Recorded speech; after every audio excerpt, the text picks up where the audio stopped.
12,702 గ్రామ పంచాయతీల ఫలితాలలో 7,527 గ్రామ పంచాయతీలు కాంగ్రెస్ పార్టీ, 808 కాంగ్రెస్ పార్టీకి సంబంధించిన రెబెల్స్ ఈ ఎన్నికలలో నెగ్గడం జరిగింది. మొత్తానికి 8,335 గ్రామ పంచాయతీలు 66% ఫలితాలను కాంగ్రెస్ రెబెల్స్ ఈ ఎన్నికలలో మేము సాధించడం జరిగింది.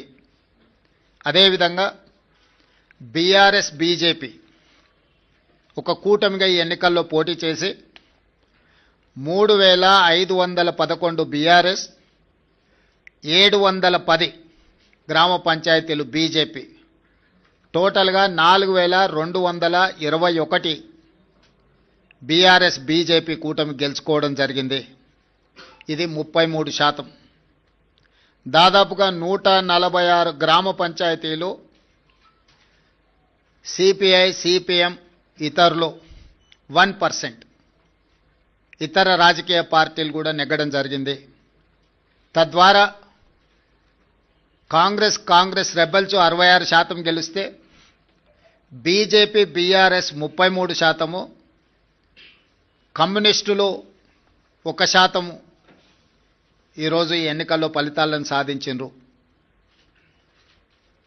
ఈ ఫలితాలు మా 2 సంవత్సరాల పరిపాలనకు ప్రజలిచ్చిన తీర్పు.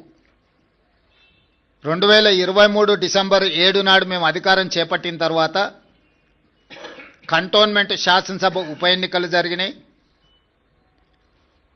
పోయిన నెల జూబ్లీ హిల్స్ శాసనసభ ఉప ఎన్నికలు జరిగినాయి. ఈ 2 ఉప ఎన్నికలలో కూడా కాంగ్రెస్ పార్టీని ప్రజలు ఆశీర్వాదించడం జరిగింది. ఈనాడు గ్రామీణ ప్రాంతాలలో జరిగిన గ్రామ పంచాయతీ ఎన్నికలు 94 శాసనసభ నియోజకవర్గాల పరిధిలో ఈ ఎన్నికలు జరిగినాయి. ఈ 94 శాసనసభ నియోజకవర్గాల పరిధిలో జరిగిన ఎన్నికల్లో